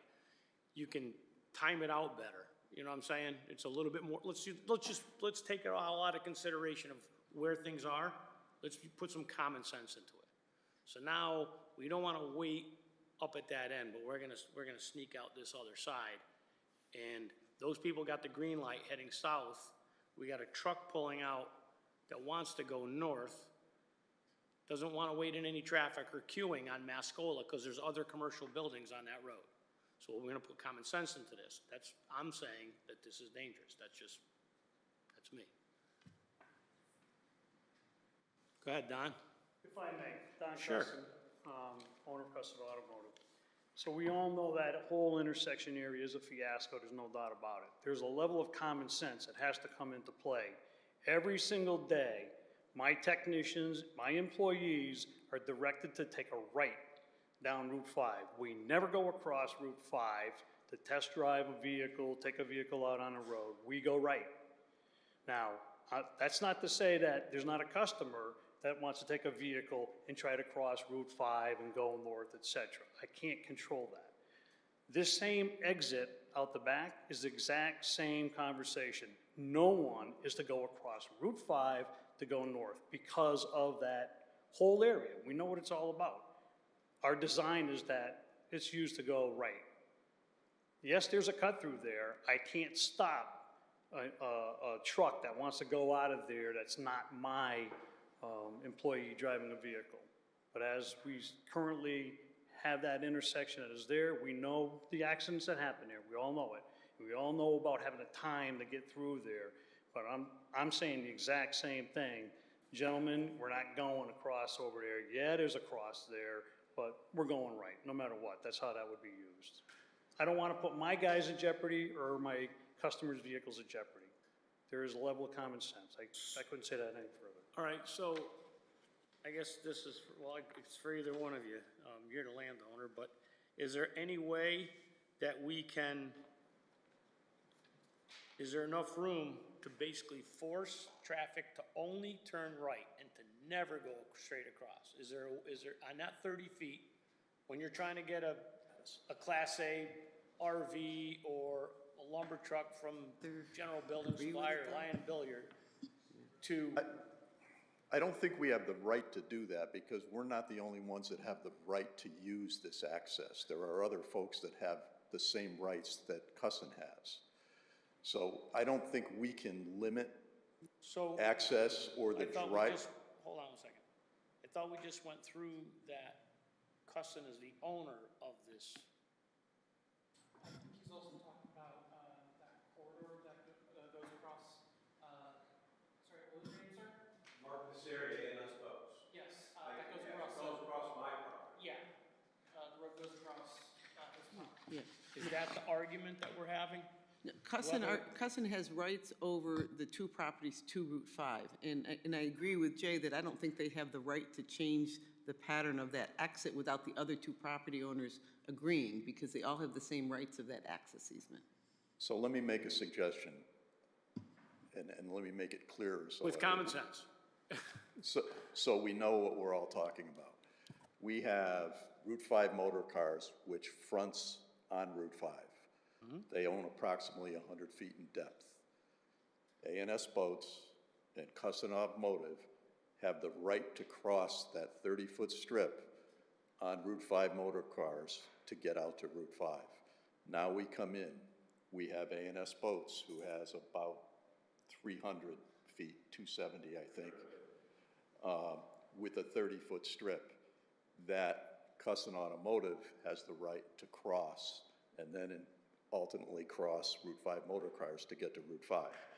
So there's really three owners here that have the right to use this access. So I don't think we can limit it. However, I think Mr. Cusson could incorporate some signage for his customers and his employees that would say, Cusson customers and employees, right turn only on Route 5.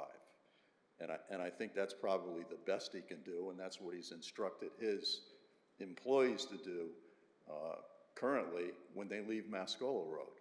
So I think we could do the same thing here, but I don't think we have the right to limit what Mark's folks may do when they come out of A&S or what the folks do that leave Route 5 motor cars, because they also have the right to use it. But there is plenty of room to build it on the other proposed street where they could make it right turn, and then it can only be right. Which I agree with 100%. This is unique, just knowing the size of the trucks that you're working on, right? That, yeah, you have no control of a customer.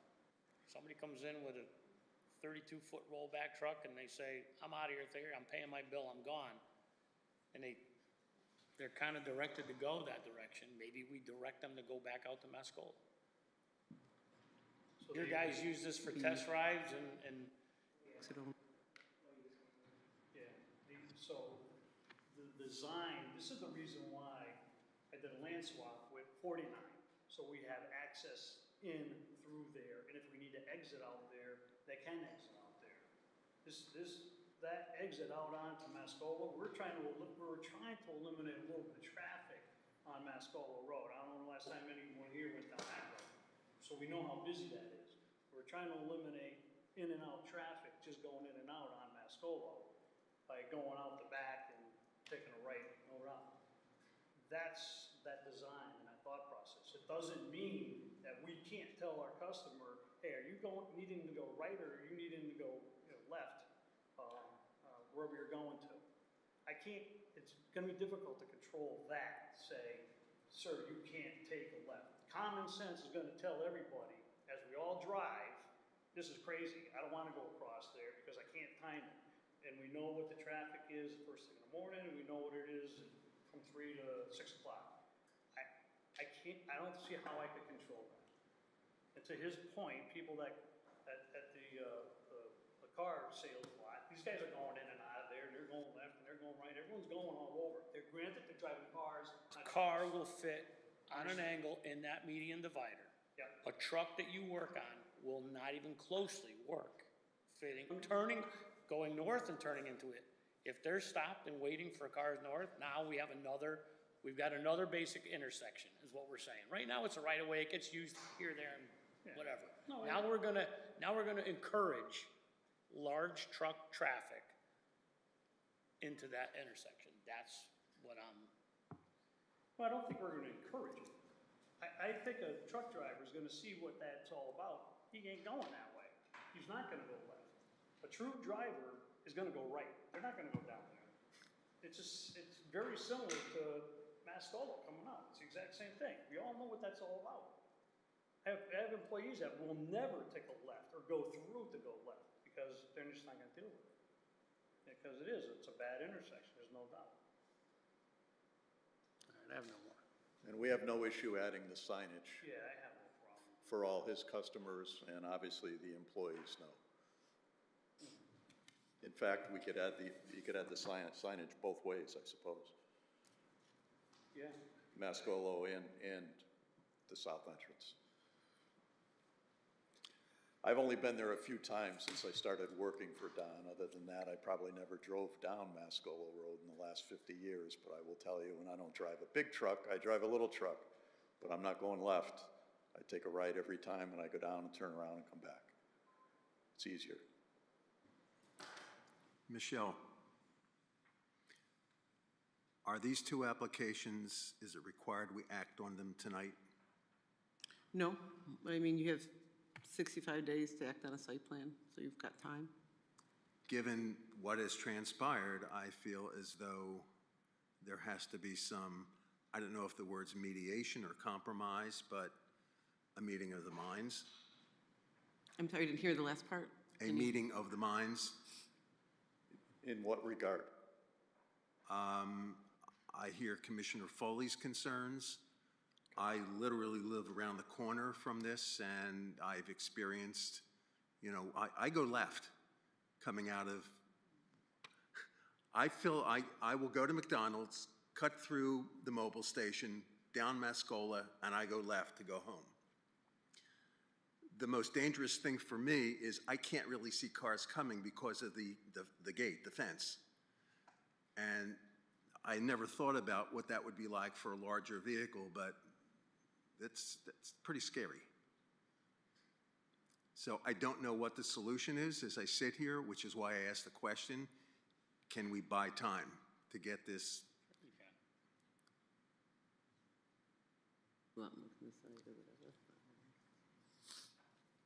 You don't have to act on it tonight. To answer your question, you have time to do that. So you can table the discussion until your next meeting. Okay, I like the idea that I can buy time, but then the next thing is, what's the action plan to make it happen? And that I'm not real clear on, other than maybe to ask staff. I actually would like it if Commissioner Foley might be involved in some way, shape, or form to come up with what is the right compromise? What's the right way to do this? I mean, we can certainly, And I think A&S Boats should be involved.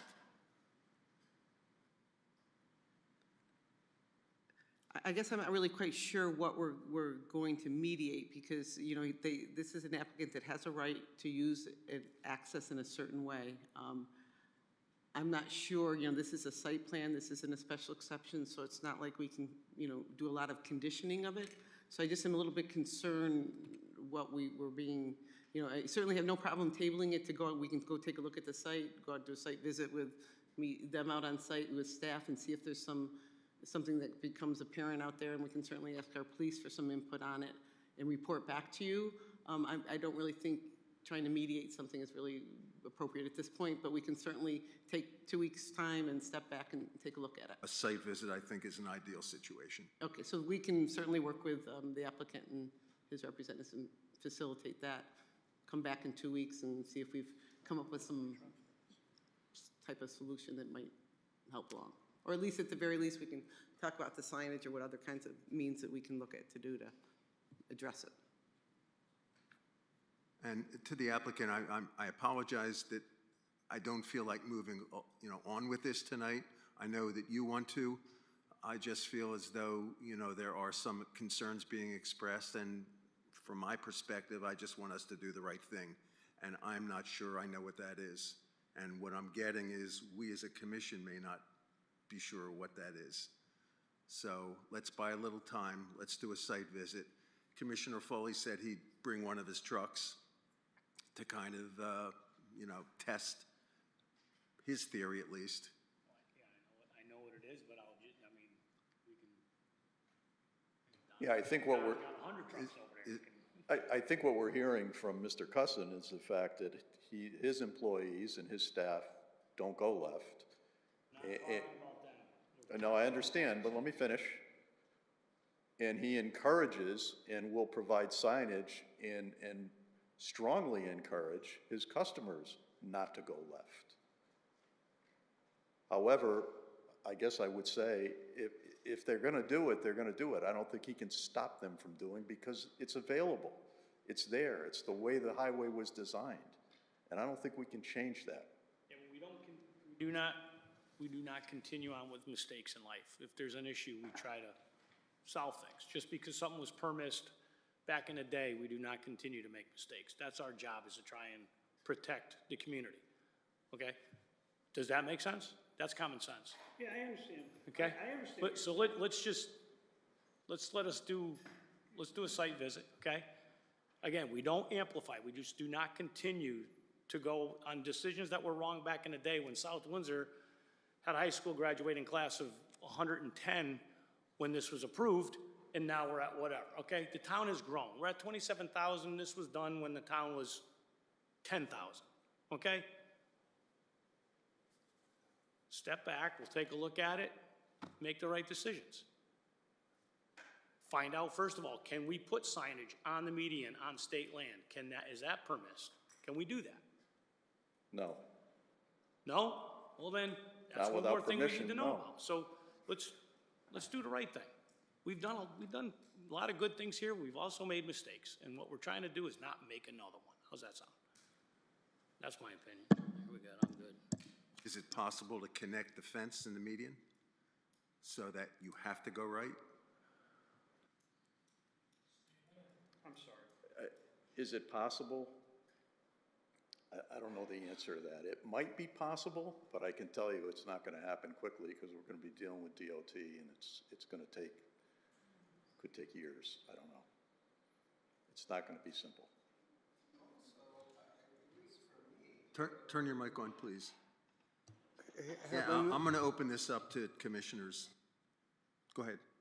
Okay, I was just gonna say, if we're gonna ask them to work out the rough spots on the plan, I'm concerned that somebody's 8,500 feet of property is being taken away, and that's just sort of hanging there. Can they, I mean, if it's somebody else's land? There's an easement on that land. So the Pardon? land is not being taken away. There's an easement that encumbers that land. Right? So nothing is being taken away. Okay. Commissioners, I'll go down. Commissioner Karishi, thoughts, comments? Comments, I would just say I agree with maybe a site visit, and just take a step back and see what we need to do. I think it's just a couple weeks that we're talking about, so that's what I would add. Commissioner Welsh? It was pointed out earlier that there's a particular stretch of land between McDonald's and one of the properties. What was the decision-making between going with your current road versus this particular stretch of land? Like, I'm not sure I heard your question. yeah, that 100-foot strip. Is that like in regards to buffer zones? You're talking about here? Yes. Yeah, we never intended to use that for a road. Say that again, please. We had never intended to use that for a road. All right, thank you. Commissioner Abramson, any other comments? No, except that I think we ought to do what Commissioner Foley thinks. Commissioner Foley, anything else? Commissioner Dexter?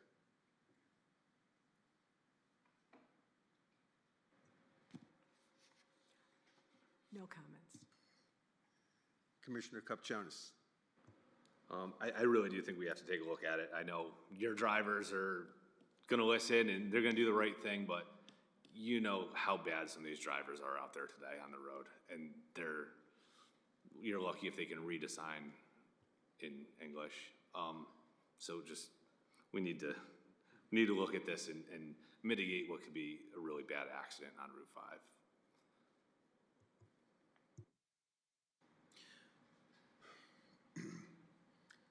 All agreed to table this until then, go ahead.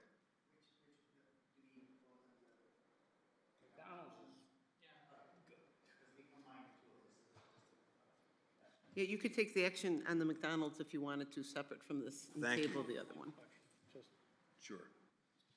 Jay, can you look into, contact the DOT and see if, I can contact the district and see what they say. I'll do that, and I'll also talk to Scott Hesketh and see what he might have to say about trying to, whether it's close up the median or add signage out there within the median. I'm not sure, but I'll check with the district. I'll talk to Scott. And I understand your point. It's a dangerous it's situation. not Don's for- guys. We're not worried about his guys. It's no, the other guy. That's No, what I it comes down understand. to. No, I understand. It's a dangerous T-bones an situation. ICC bumper, it's all done. It just happened on 291 2 weeks ago. Guy's dead, all right? So Yeah. what we're trying to alleviate is this. We understand. I understand. We'll take a look and see what potentially could be done. And I will contact the district and find out what they would say in terms of signage or potentially closing the median. To be honest, I'm not sure why the opening was there from the beginning. So long ago, okay? But there was never, When Main Street was gravel. there wasn't anything there. I don't think. It was access to the tobacco field in the back. We don't know, but it's not intent for this. That's why I say, we don't, because something was permissive back in the day, doesn't make it right Yeah, today. I don't know. So, But yeah, no, we can check.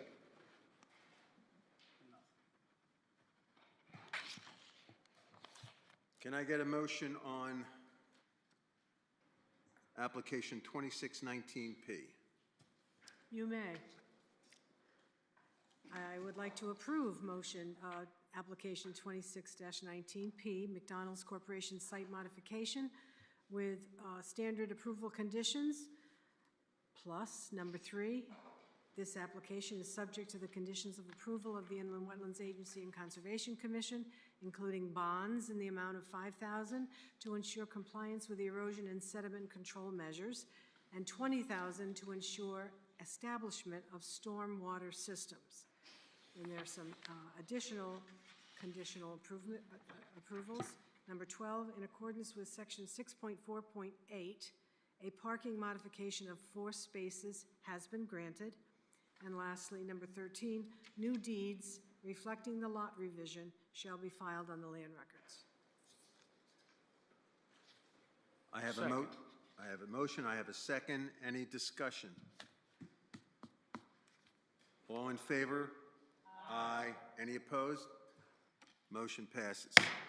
Thank you. Can I get a motion on application 2618P to postpone pending a site visit? You just don't have to do anything. You can just not take it up. Thank you. You're welcome. And we will put it on 2 weeks' agenda. Should we move on? We have a 824 referral, proposal to reconstruct Chapel Road West from John Fitch Boulevard to Main Street.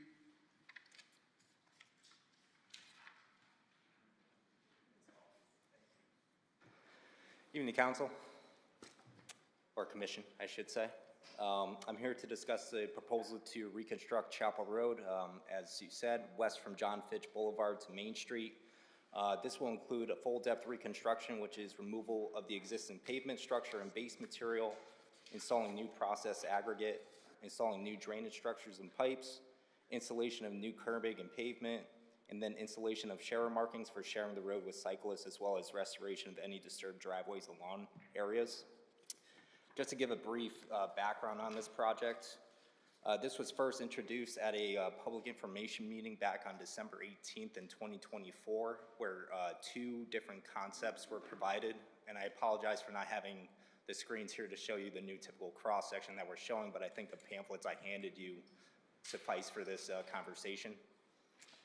Back to the public information meeting on December 18, 2024, these two concepts were showing one that had a multi-use path concept that was a 10-foot wide strip as well as a 26-foot wide roadway width. The other concept was with a on-road bike path that was a 30-foot wide road with 5-foot bike lanes as well as 10-foot travel lanes. Based on the feedback that we got from the public in those meetings, we realized that it was going to be too much of a major impact to those private residences. And in addition to that public info meeting, they were concerned or curious and inquired about getting water service from MDC down the rest of Chapel Road. So that is why there's been a pause in bringing this back into design. So from the December 18, 2024, MDC did send out a canvas letter in April and May of 2025 to these residences, informing them that they will have a public information meeting regarding the cost for each resident for that water service. There was 2 public information meetings that were held on March 4th in 2026, as well as March 16th in 2026. And based on the feedback from MDC and the cost that it would be needed for each individual resident, a majority of the residents did not want to move forward with the water service extension before we moved forward with this project. So back on April 27, 2026, MDC finally decided to kill that project based on the feedback that we got from the local abutters in that area. And this is where we are today. So based on the feedback we got back on the public information meetings in 2024 and realizing we did not want to impact all these private residences so much, but realizing that Chapel Road is in dire need of reconstruction, I'm not sure if you realize it's pretty narrow. It ranges from 20 to 22 feet wide. We typically want to have a 13-foot wide travel lane, which would be 11 feet travel and a 2-foot shoulder to accommodate. It's a great traffic safety maneuver. If you look at the new typical cross section here, you'll see that we've reduced our roadway width just to 26 feet total. So 13 feet on each side of the center line. We will maintain the center line of the road. We will maintain the profile of the road mostly and adjusting just based on new drainage patterns for the drainage improvements.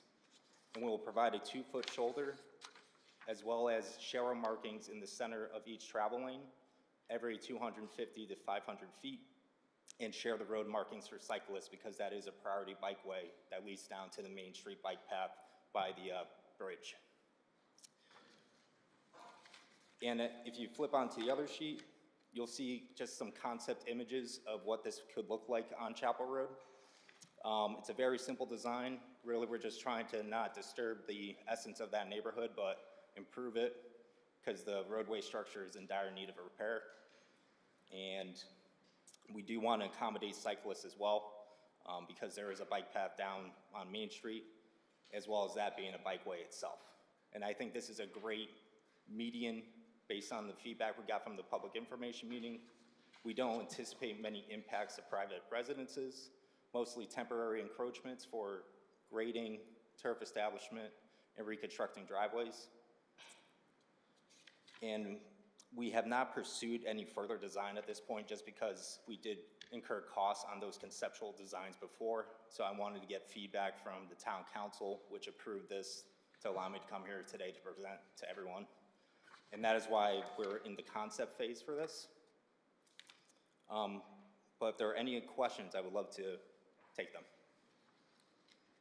So our job here is to provide a positive referral or not a positive referral, for lack of a better way to say it. I'm going to open it up for the commissioners to ask questions, but I don't know the cost of this. I don't know if you want to share anything, but is this something that would have to go to referendum? So no, this would be paid for under the current referendum, Pavement for Progress 1.0. I'm sorry, say again? It would be paid for under the current referendum. So we are currently in the process of moving with Town Council for Pavement for Progress 2.0, but this is in the past budget already. So it's accounted for. And the approximate cost based on my concept estimate is going to be between $2 million and $2.5 million to fully reconstruct it, It's about 2,850 linear feet of roadway. Okay, commissioners, have at it. Well, because I live right there, I am very thankful that this is coming forward. The quick question, and I do like the width instead of the going with that, you know, taking away everybody's front yards, whatever, but. Yeah. Quick question, Tori, so is this pretty much gonna take the center line of where we are now, and we're gonna go 2 to 3 feet on each side, or is it gonna favor one? No, that's really, we're maintaining that roadway width, and it's gonna be a based on where the narrow areas are, it could be 2 to 3 feet on each side, but Yep. that's approximate. So they'll, if needed, they'll gonna reline the telephone poles if it gets too close, it's, Yeah, we're gonna hopefully avoid some of those, Yeah. but we will do utility relocations as needed for it. no, I'm all in favor, because right now, I've actually hit one of my neighbor's mailboxes twice, and I damaged a $1,100 mirror on a truck, so, yes, it is that tight. This is well overdue out of the entire town. This is probably the narrowest road in town, if I'm not mistaken. I agree. It needs to be done. I'll go down the row here. Commissioner Kupchonis? I'm just curious about MDC. Since you're gonna have the whole road torn up down to wherever, gravel or whatever, you're gonna be laying pipe for sewer, anything? New storm sewer pipe, so Just new storm drainage. sewer. Okay, and MDC's not interested while you're in the, So with the canvas, them extending the water service line, their trunk line, the actual service connections to the residences that don't currently have it, they incur that cost Right. based on their frontage. And that cost could accumulate up to $20,000 to $25,000 depending on the household to get that service. but they do 30-year liens, don't they, like most utilities? I mean, we did sewer hookup, and we had a 30-year lien on our house. No, they don't do that Because you anymore? have the water service. The people that have wells, you Right. don't, you don't. You don't get that? That Okay. was the issue, yeah. Gotcha, thank you. Do you have any other?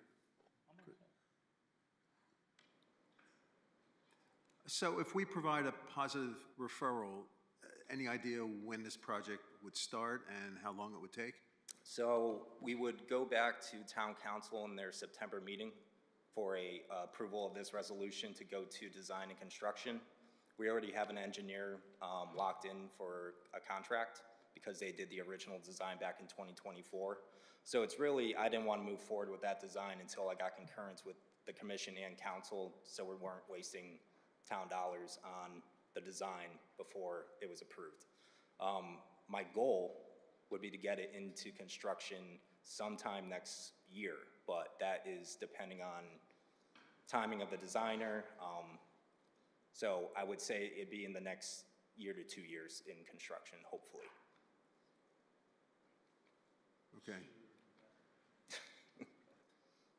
Any other questions, comments? All those in favor of providing a favorable referral, say aye. Aye. Any opposed? You have it. Thank you. Thank you. Application 2617P, first student. It would be time for a motion.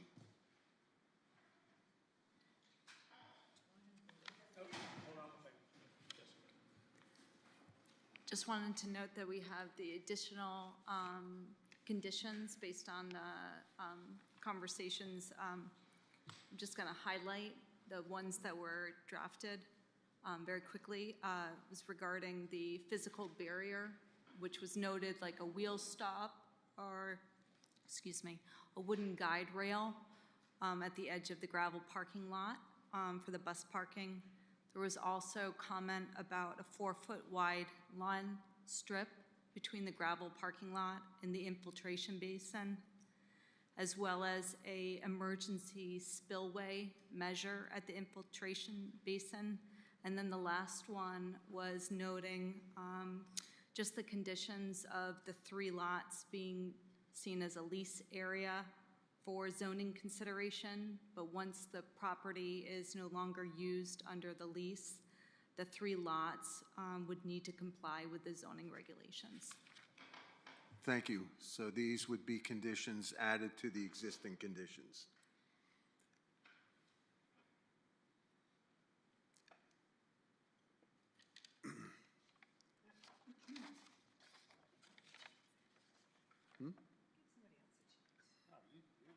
Yeah, you're really good at it. Got some experience, you. Put the mic on. Make a motion to approve application 26-17P, first student special exception site plan. We have some standard approval conditions, and in addition, we will read the bonds, which is number 3. This application is subject to the conditions of approval of the Inland Wetlands Agency Conservation Commission, including bonds in the amount of $5,000 to ensure compliance with the erosion and sediment control measures. Moving down to some special exceptions, or special conditions. Number 12, engineering comments dated July 14th, 26 shall be incorporated into the final plans. 13, signs that say "no idling" shall be posted on site in areas visible to truck drivers. The applicant shall utilize the state Connecticut DEEP model design for such signage. Number 14, in accordance with section 6.4.8, a parking modification of 9 spaces has been granted. 15, no snow is to be disposed of within the recharge basin. 16, no repair and/or maintenance of vehicles is allowed on the site. 17, layout plan to be updated to indicate light pole locations. 18, install a physical barrier or a wheel stop or wooden guide rail at the edge of the gravel parking lot for the bus parking by the infiltration basin. 19, provide a 4-foot wide lawn strip between the parking lot and infiltration basin. Adjust the location of the infiltration basin as noted on the layout plan. 20, provide emergency spillway measures for the infiltration basin. And lastly, 21, this approval allows the 3 lots to be used as a lease area for zoning considerations. Once the property is no longer used under this lease, the 3 lots will need to comply with zoning regulations. We have a motion. Do we have a second?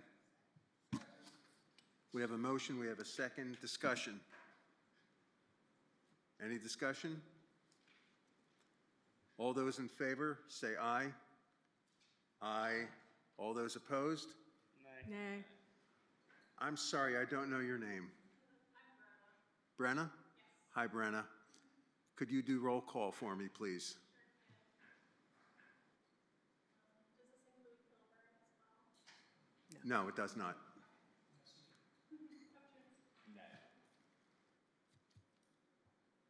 No. No.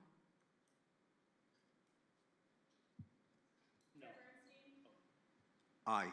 Foley? No. Commissioner Abramson? Yes. Commissioner Welch? Aye. And alternate Carucci? What's the tally? Passes 4-3. I have 4 aye and 3 nays. Motion passes.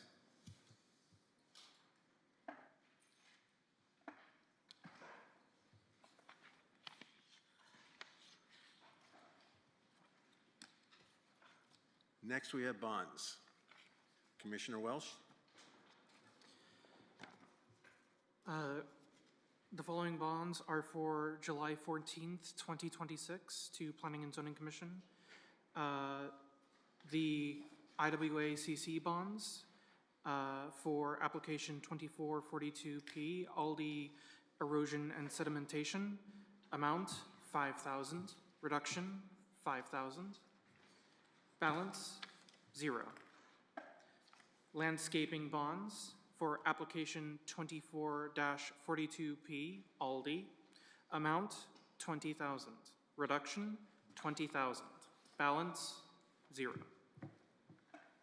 All in favor? Aye. Any opposed?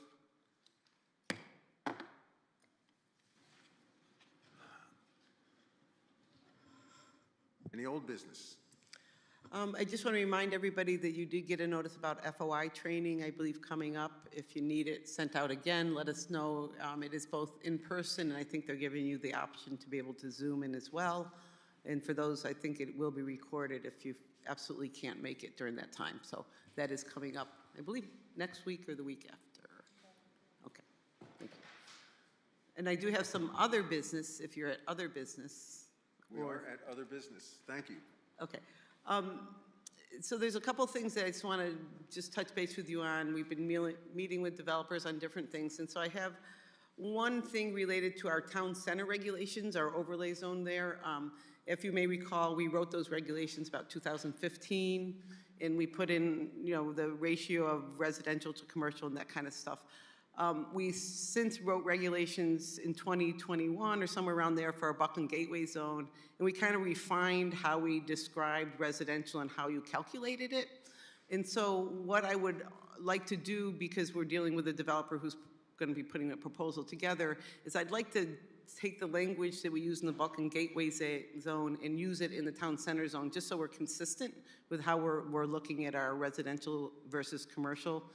Because we've consistently done it in our Buckland Gateway Zone a certain way, that I think it's the same kind of application. So it's basically when you're looking at the residential part, it's looking at the aggregate part of the residential. What we do in our Buckland Gateway Zone is we subtract things like garages, utility rooms, those kinds of things. They don't count towards the residential or the commercial. So the ratio is based on the aggregate residential versus commercial ratio. So we have some language in there. So what I'd like to do, and since we're going to meet in 2 weeks, maybe I could draft some language of what I'm talking about and bring it to the meeting then. We can talk about it then. Again, I'm trying to just make our definitions or how we handle things the same in all of our zones. And 2015, it just really is not clear on how you do it. So it does need some clarification to put into the regulations. That's one thing that we've encountered recently. The second thing is, we've been meeting with, there's some floodplain regulation changes that we're required to make to our regulations based on some new panels that floodplain's putting out, since we're a community that participates. So we're drafting some regulations. Again, there's some dates that you're required to put into your regulations and some other changes. So again, we'd like to bring a draft of some text changes along those lines. The other thing, looking at our use table, industrial commercial use table, there's some cleanup in that table that I'd like to propose so that it makes sense that some uses we've described differently when they're kind of the same use, and we allow them in some zones and we don't in the other zones. So just some real fine, you know, cleanup of that kind of stuff. So I guess looking through our regulations, we're just trying to do some clarification, nothing that's significant, but it would all be text amendments that would come in front of you guys. So since we're going to meet in 2 weeks, I think we'll have to get our act together and get some drafts to you so that we can look at it in 2 weeks, and then if you want, we can move it forward to CROG and get those adopted. Any specific questions or any areas in specific that you want us to be looking at, certainly let me know and we can do that as well. That's all the other business? That's the only business I have. Okay. Then there's only one other point. Motion to adjourn. Second. All in favor? Aye. We're adjourned. Thank you.